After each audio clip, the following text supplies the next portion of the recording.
Biasanya 3 hal yang selalu kita gunain dalam kita proses mencari saham. Barangkali bisa ketemu saham yang bagger. Ya. Kalau lagi dapat rezeki bisa jadi multi bagger. Secara fundamental, apakah perusahaan ini ke depannya masih ada growth? Nah, growth ini dari mana sumbernya?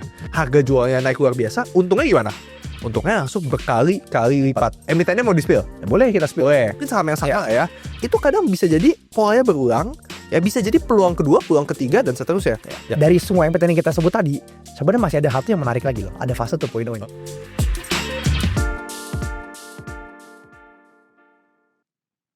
Value investing zaman sekarang itu bukan hanya fokus soal laporan keuangan aja, tapi harus bisa ngelihat kinerja perusahaan masa depannya itu seperti apa.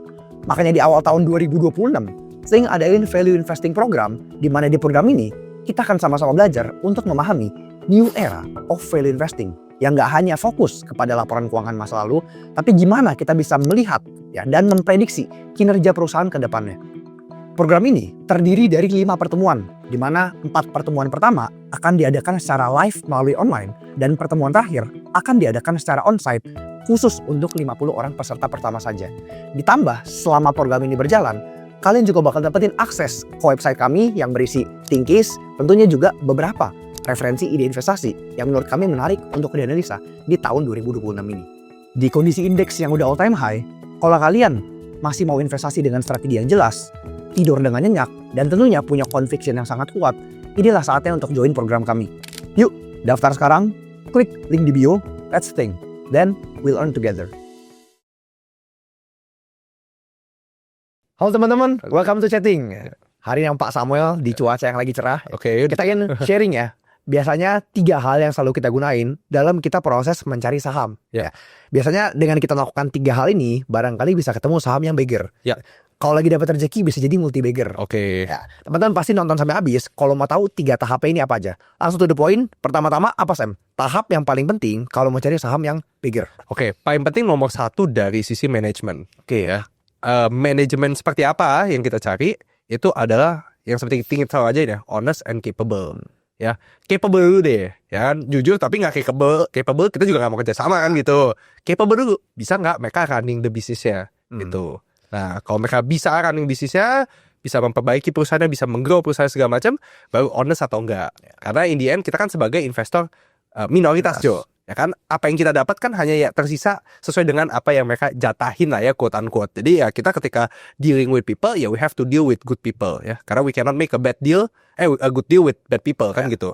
Ya. Dan untuk capable ini cara paling gampang untuk kita ngelihat, I think adalah untuk lihat masa lalunya. Yes. Makanya di Think kan, di Thinkcase kita selalu lihat laporan keuangan itu kita rinciin. Bukan untuk kita ngebaca angka satu-satu, kita mau lihat inkonsistensinya. Ada nggak hal-hal yang tiba-tiba nggak konsisten? Contoh, mereka tiba-tiba penjualannya turun banyak, ya kan? Nah, kenapa? Kita cari tahu apakah memang karena manajemennya kurang capable, brandnya turun, atau memang industri yang lagi lesu. Kan kita coba cari tahu. Betul. Dan untuk menilai Anas ini, jujur ngomong teman-teman, namanya perusahaan itu pasti nggak perfect. So jangan mencari kesempurnaan ketika kita menganalisa perusahaan. Kita invest saja, lihat yang dikasih manajemen kepada kita berapa, kita masih cukup happy nggak dengan itu. Betul. Karena kalau kita mau cari sempurna, wah ujung-ujungnya mungkin kelamaan analisanya gitu kan. Nggak ada si Join Dian, nggak akan ketemu yang sempurna. Cuma kita actually udah bahas di Thinkcase, kemudian di acara-acara kita, cara apa aja sih yang harus dicek. Tapi intinya teman-teman, ketika teman-teman nanti ngambil ini menjadi PR, yang jelas yang teman-teman perlu lihat adalah, do I wanna do business with these people? Ya, intinya gitu aja ya. Mereka bisa atau enggak, dan mereka in the end jujur atau enggak. Itu seberapa jujur ya. Nah, itu yang kita coba cari. Gitu. Oke. Jadi kalau kita udah dapat, kita udah merasa nyaman dengan manajemennya, baru kita masuk ke poin nomor 2. Ya. Apa sama? Poin nomor 2, kita harus tahu kedepannya Jo. Kedepannya harus bagus. Perusahaan harus bisa bertumbuh. Perusahaannya ya, kita jangan ngomongin harga sahamnya dulu ya. Kita ngomongin bisnis perusahaannya dulu ya. Karena kita lihat dari sisi fundamental. Secara fundamental, apakah perusahaan ini kedepannya masih ada growth? Oke. Gitu. Nah, growth ini dari mana sumbernya? Sebenarnya kalau kita lihat ya ada 3 biasanya. Sebenarnya besarnya ada 2. Satu dari harga jual, kedua dari volume. Gue kan cuma kasih contoh ya. Ada perusahaan-perusahaan yang tiba-tiba harga jualnya mengalami lonjakan. Ya, jadi konteksnya ada saham, kemudian dia terdampak oleh perang waktu 2022, harga jualnya naiknya luar biasa signifikan Jo. Gitu. Dan ujung-ujungnya apa? Mereka mencetak keuntungan besar sekali. Karena biayanya sama, harga jualnya naik luar biasa, untungnya gimana? untungnya langsung berkali-kali lipat gitu. Jadi itu adalah salah satu ciri-cirinya. Emitennya mau di-spill? Ya, boleh kita spill. Boleh. Ada beberapa. Contoh misalnya waktu 2022 tuh ada batu bara, ya kemudian ada ESA, ya amonia itu, dan kemudian waktu itu juga sempat ada perkapalan juga, ya 2021-2022 Ya. kurang lebih. Biasanya memang untuk perusahaan-perusahaan yang harga jual naik itu sering kali ya ketergantungan dengan namanya komoditas. Sering Yes, kali in sering most kali, case ya. betul. Jadi untuk namanya perusahaan komoditas, ketika harga jual naik banyak ya tentu mereka bisa mencetak profit yang signifikan Yes, juga. betul. Kalau untuk volume gimana Sam? Tadi kan harga jual Oke. mungkin orang udah tahu nih, oke komoditasnya naik, dia bisa naikkan juga profitnya. Betul. Kalau untuk volume gimana? Oke, kalau kita ngomongin volume, ini ketika perusahaan bisa menjual lebih banyak barang, mungkin harga jual not necessarily naik terlalu banyak, Ya. tapi kuantitinya. Oke. Nah, untuk meningkatkan kuantiti ini gimana caranya kan gitu? Perusahaan bisa aja menggunakan produk-produk yang udah ada, ya tapi mereka expand lebih gila-gilaan lagi. Misalnya, contohnya ya, perusahaan-perusahaan menara. Oke kan sempat ada masa-masa 2015 sampai mungkin 2019-2020 yang mereka ekspansi besar-besar sekali. Ya, nambah tower terus. Nambah menara ya untuk disewain ke Telkomsel segala macam. Kenapa? Karena mereka lagi 4G lah ya, butuh nambah menara supaya jangkauannya lebih luas kan gitu. Ya. Nah, tapi bisa juga dari produk-produk baru. Misalnya contoh, ya mungkin teman-teman udah sering dengar juga kita sempat cerita seperti Wismilak. Ya, kenapa kita cerita itu mulu? Ya Wismilak luncurin produk baru sukses dan kemudian omset naik luar biasa gitu. Ya karena memang mencari yang kenaikan volume bisa tajam itu nggak gampang Jo. Lebih gampang nyari yang harga jual. Ya. Tapi kalau yang volume ini dapat, memang susah dicari. Tapi banyak orang yang kelewat juga. Ya jadi plus minus juga susah didapat. Tapi mungkin orang lain nggak pada tahu. Jadi kita bisa dapat valuasinya yang lumayan murah. Ya. Mau ada lagi contoh. Boleh coba. Ada satu contoh di Ting Radar ya, di Ting Radar Tins. Nah, perusahaan Tins ini kan tambang timah, teman-teman mungkin tahu ya, produksinya udah turun luar biasa banyak. Ya dulu puncaknya bisa sampai mungkin 60-70 ribu plus lah ya, angkanya saya juga agak lupa, tapi sempat turun sampai mungkin sekitar 20 ribu.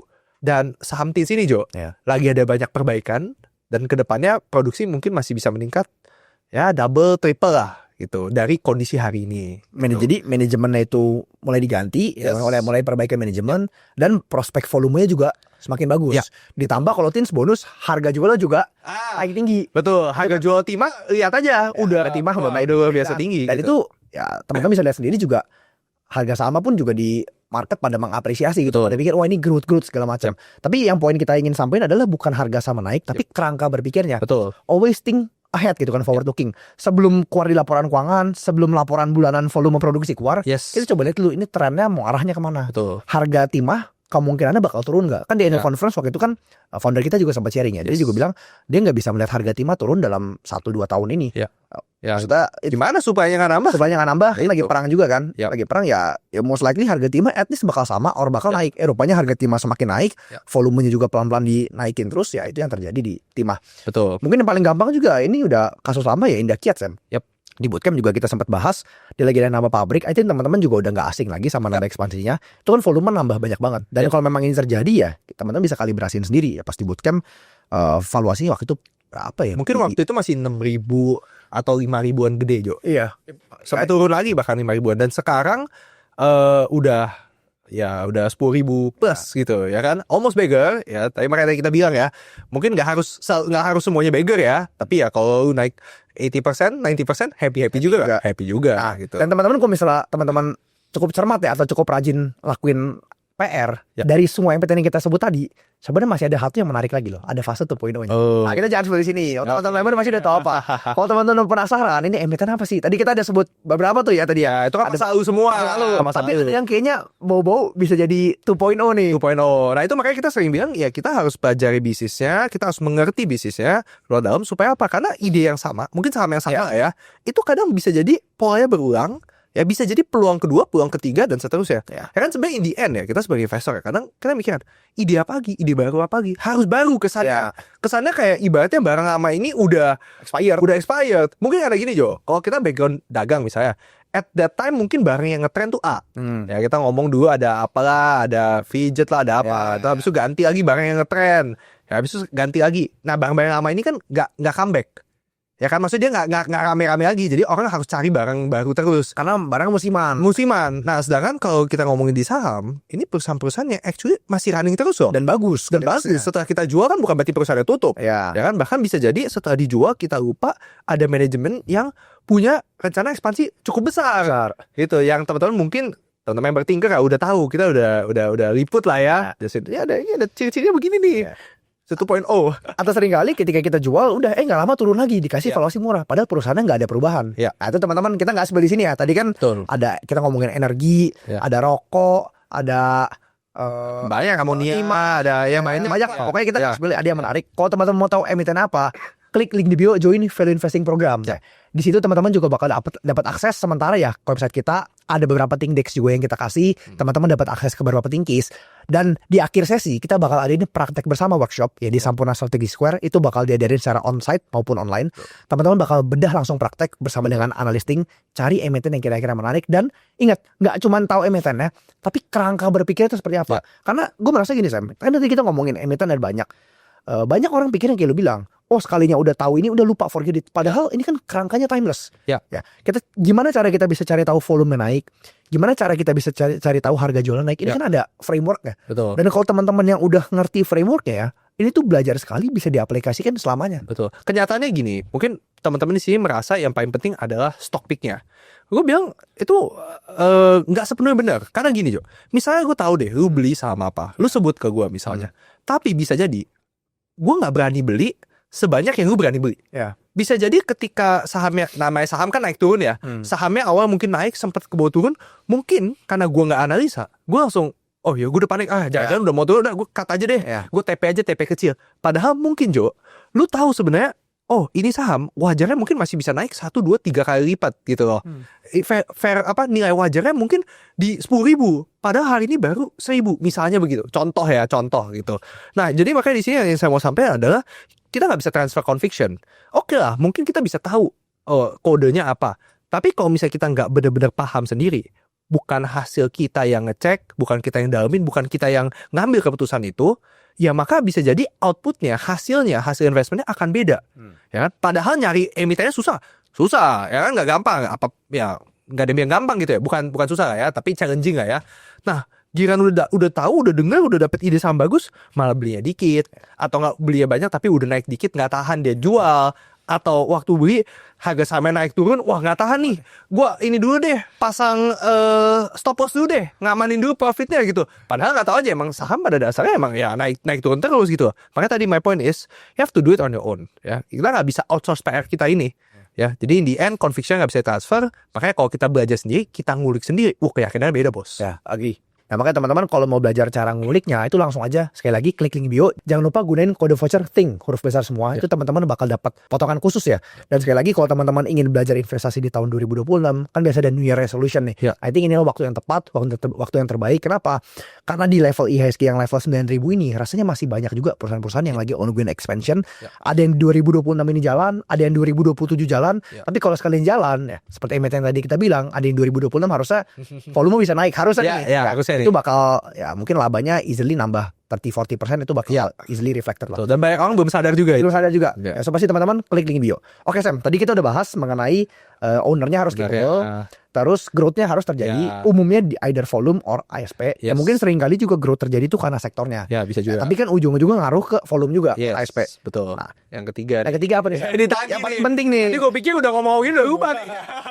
Yang paling penting nih. Yang paling penting valuasi lah. Ya. Jadi kita kalau beli satu saham udah lihat ke depannya bagus segala macam, Indian kan kita harus tahu mau jualnya di berapa, targetnya itu berapa.